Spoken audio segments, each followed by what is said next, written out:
Welcome to the Coordinated Chaos podcast. I am Georgia, your host.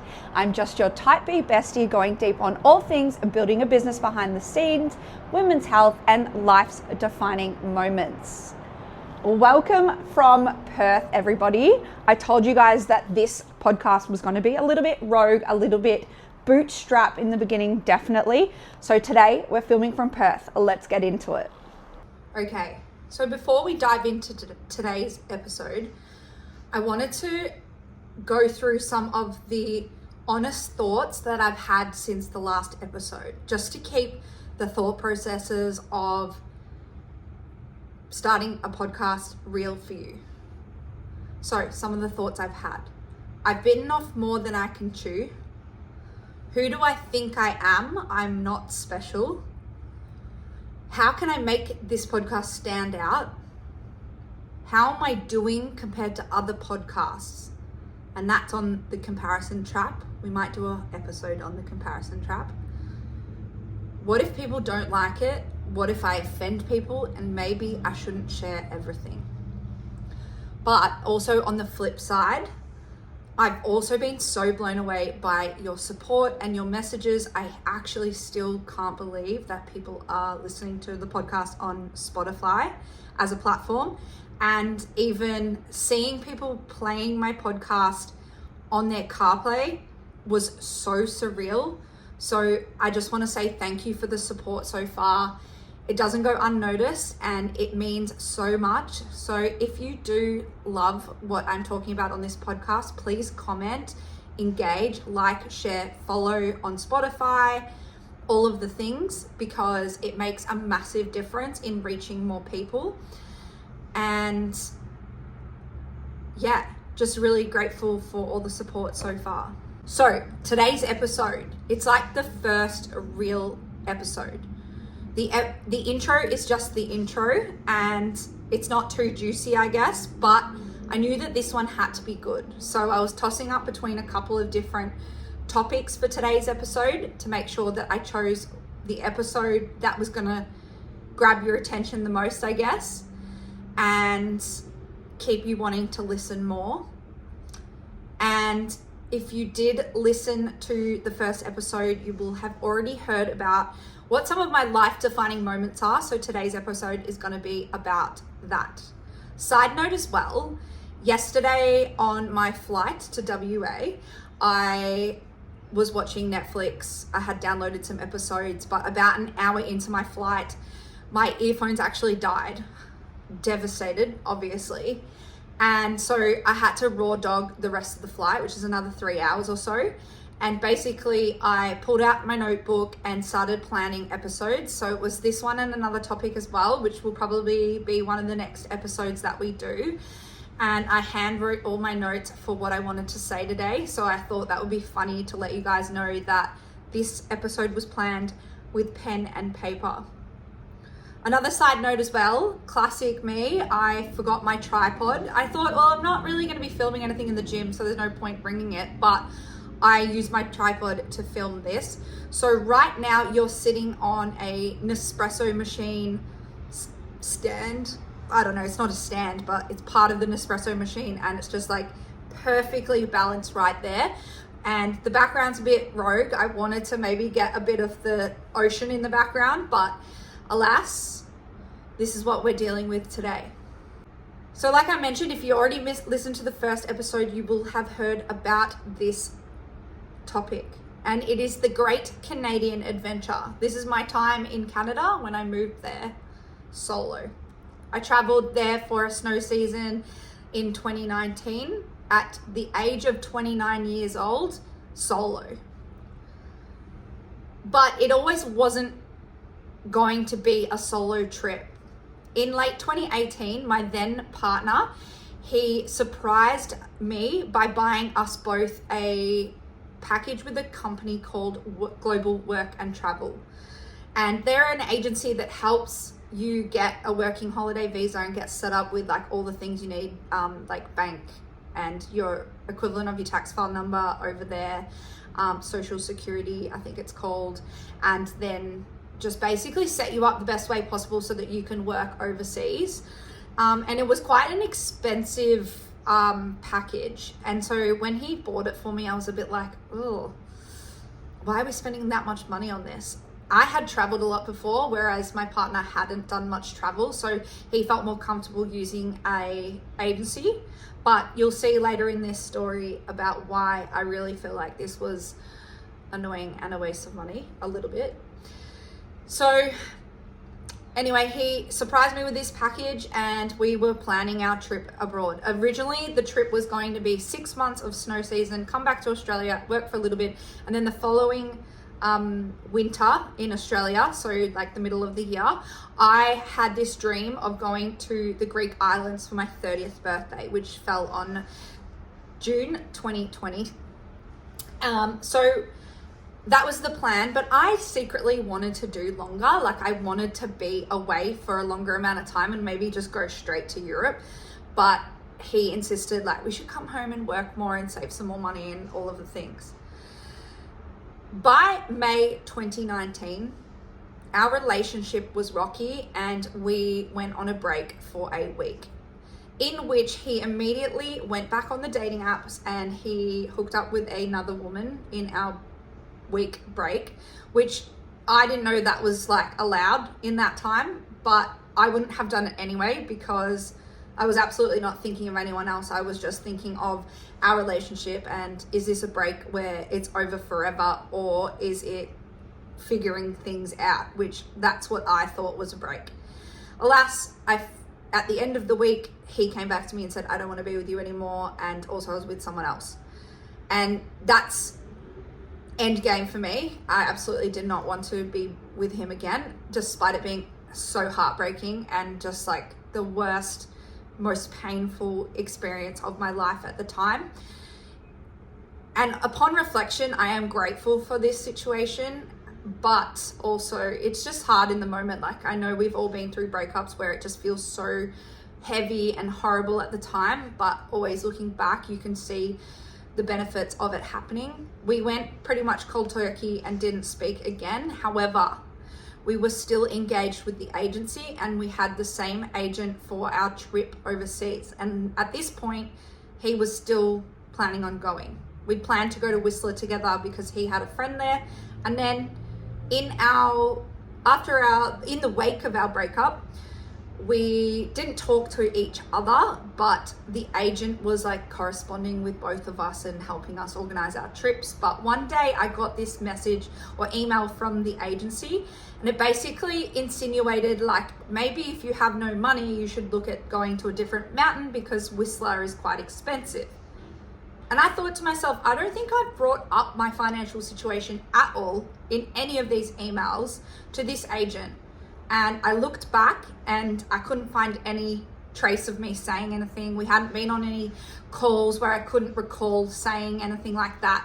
So at that time, I knew or had a very strong gut feeling that my ex-partner at the time had said something to the agent and said, oh, you know, like she needs to change where she's going and also she has no money. So that was disappointing, but I dealt with it accordingly. I said, that's very unprofessional for you to do that. Like you shouldn't be speaking to me that way.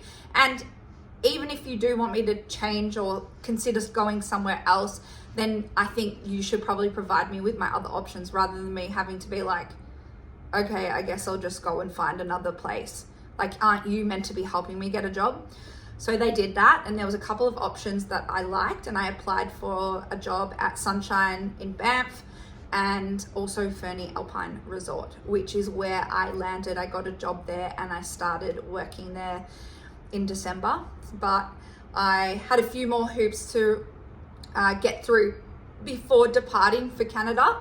And I gave my notice at my full-time job as the studio manager at F45 in October 2019. And then by the end of November, I was departing and flying into Vancouver, spending a week in Vancouver prior to flying over to Fernie as well. When I landed in Fernie, I was fortunate enough to have been linked up with a beautiful woman called Nikita, and she actually drove out to the airport, which is an hour out of Fernie in Cranbrook. and she picked me up. A complete stranger, just had the goodness of her heart to come and pick me up.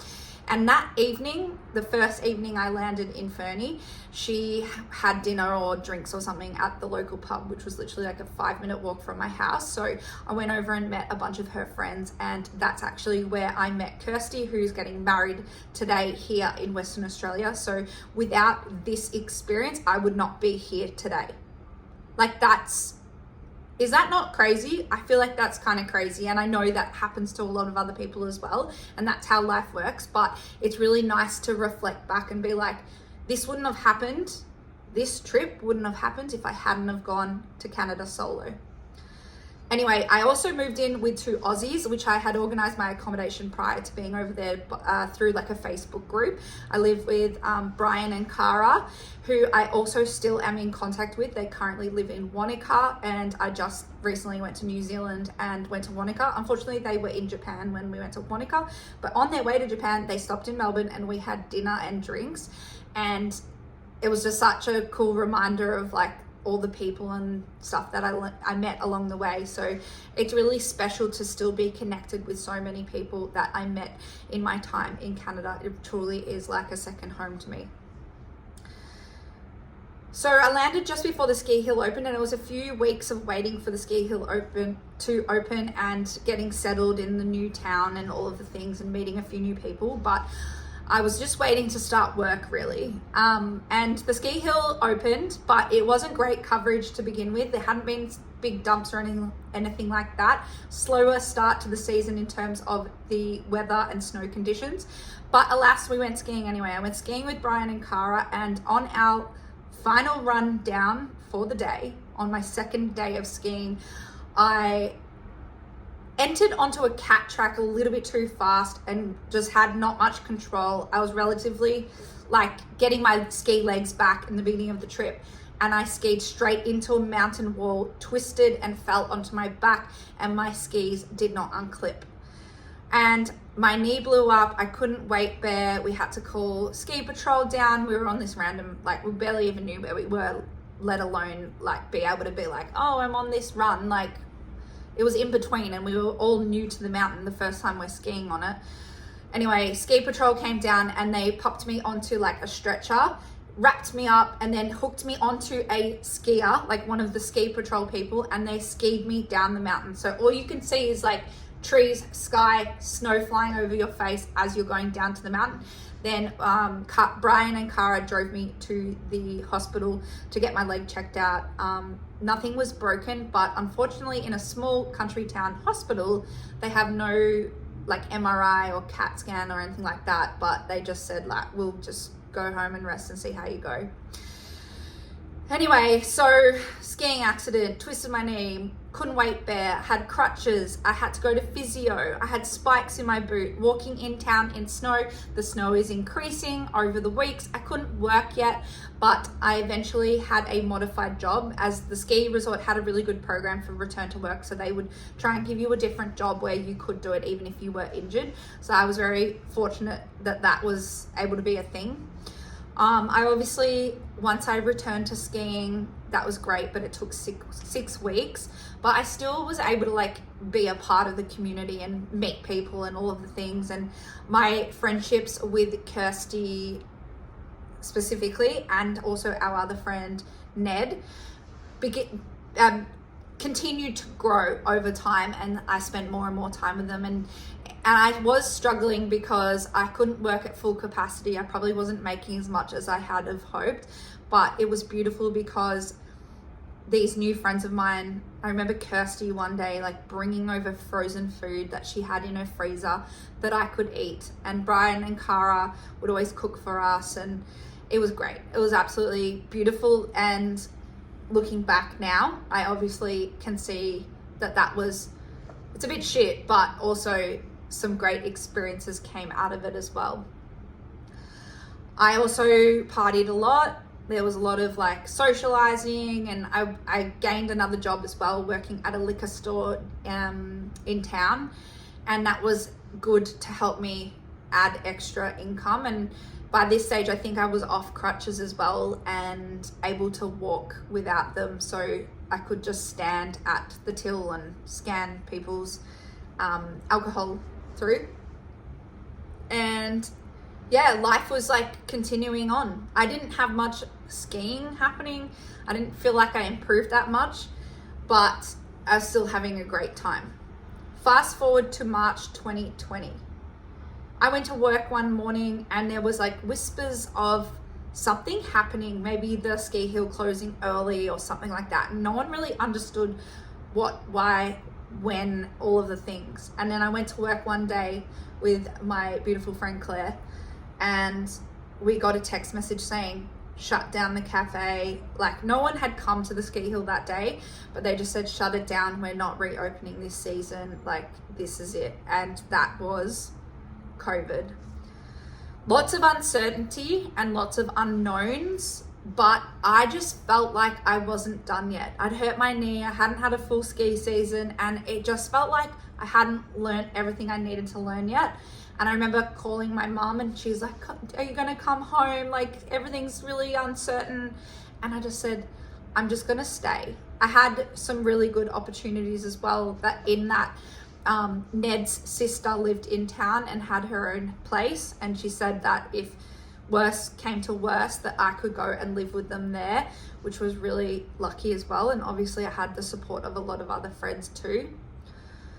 Eventually, Brian and Cara moved to Revelstoke, which left me in the house on my own. And I had to make a decision, should I get a new house or should I get a housemate in? And I had a look around and I actually ended up finding a Canadian guy who was looking for a roommate to add to his share house. And he was moving into a new unfurnished townhouse. And it was literally on the same street that I already lived in, because there's not many streets in Fernie, but anyway, beautiful like part of town. And yeah, so I met up with him, got a coffee, we had banter. He was quite charming. He was quite a charming person, and he was outdoorsy, active, and he worked as a photographer for a backcountry ski company in the winter. And then he worked as a raft guide at one of the big rafting companies in town as well. So that was like something I was like quite enamored by, I would say. And I was like, oh my God, I'm moving in with this wild Canadian. And I knew it was just going to be the best experience ever. So we moved in together with his other friend, Matt, who was also a ski guide and then ski patroller and doing all the outdoorsy things. So this was a really cool opportunity to see if I could try some new things and like be guided by them as well. Because I think that if I hadn't have moved in with them, I probably wouldn't have tried as many new activities in the area as well.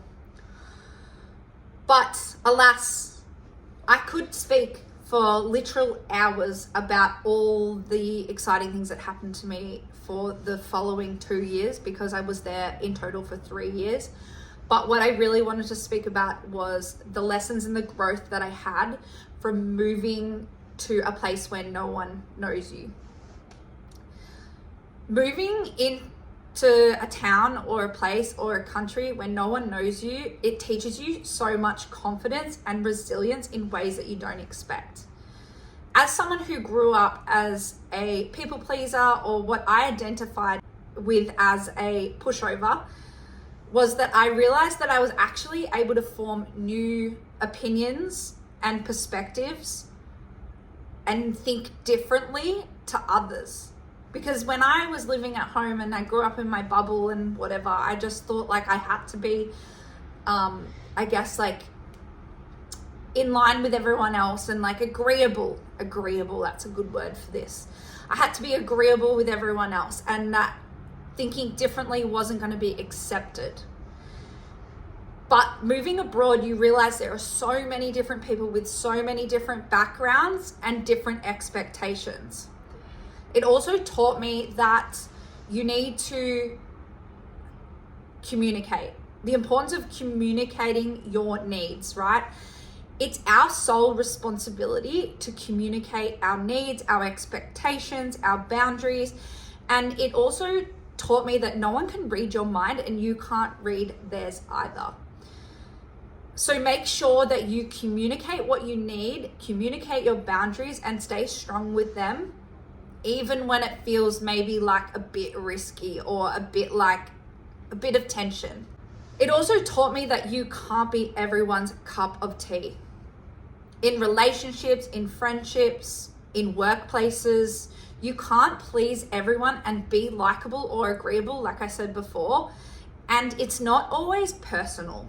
People may not accept you or like bring you in or be like so attracted to you or want to like pursue you all the time. And it's not necessarily a personal thing. It can just be there's just something slightly off, but that doesn't make you any less of a person. Your people and your person, if you are someone that is single listening to this, is out there, but it's not worth bending yourself backwards to fit other people's molds. It also taught me more about my attachment type. If you haven't read it before, the book Attached is a great way to learn more about your attachment type and what it really means.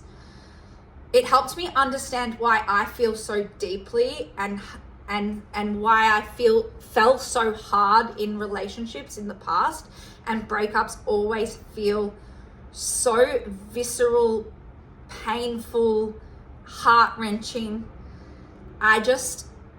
Being someone who is anxiously attached, I was always just so worried about and very concerned that when people left my life or left me alone, that it would mean something about me, when in actual fact it doesn't. And having that understanding of my attachment type was so incredibly helpful for that, because it made me realize I am still worthy even if they walk away. It taught me that self-reliance, self-trust, and independence is going to save you. No one else is going to be able to do that for you. I also learned who I am and what I stand for. Now, the biggest lesson I learned, I'm going to read this one because I don't want to butcher what I wrote. But yesterday when I was flying over here, I wrote this in my phone. After I'd handwritten the notes, this came to me, and it's something that I feel really strongly about. And it's not just Canada, but Canada really solidified this for me, this lesson, and I feel like a lot of people would learn from this. So we're gonna read it. Loneliness is a lesson. I've always said that loneliness is one of life's great lessons, and that doing things alone will bring this lesson. So many people run from loneliness and try to numb it and avoid it because it feels so uncomfortable. But loneliness taught me how to be alone and enjoy my own company. Loneliness taught me who I was and what I liked without the outside noise and influence. Loneliness showed me I was okay and that I could rely on myself to be happy, and I didn't need another person to complete me. Loneliness taught me that in solitude, there are answers that you can't find when there's too much other noise around. And as I write this, I'm sitting on a plane flying to WA alone to attend a wedding where I basically only know the bride and the groom. And when I was having lunch with Lucy before I left yesterday, she said, "Are you going to this wedding and you know no one?" And I was like, "Yeah." And she said, "That's fucking baller that you're going alone." And at the time, to be honest, I didn't think much of it. But sitting here reflecting on the beauty of loneliness, I realized how courageous it's been leaning into loneliness so much in my life. It's not sad. It's built so much self-trust within my own company that I genuinely am so grateful for all the times that I sat with my loneliness and didn't try to avoid that discomfort. Time in solitude, loneliness, solo date nights, solo travel, I highly recommend. There's nothing to fear at all and only good to gain from it. You need bravery, but it also arms you with even more courage to keep doing it alone. In Canada, I'd met some of the most beautiful, wholesome humans who will forever be my people. I stayed because I felt like I wasn't done growing. I left because I felt there was more for me. I left behind people that became my best friends for life. And I even left behind someone who I think I may have been able to fall in love with and spend forever with. But I think we both weren't ready for what that looked like. And so, I wanted to leave and he wanted to stay, and we both had growing to do in our different directions.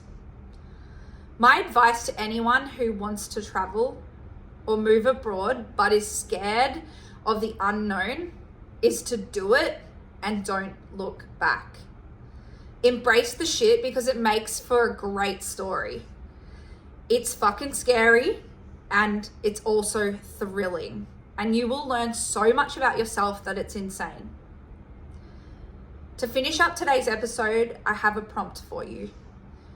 Where have you avoided something scary, and how can you face the fear and do it anyway next time? Until the next episode, wherever that may be coming from, make sure you comment, like, and subscribe, and I'll see you on the next episode.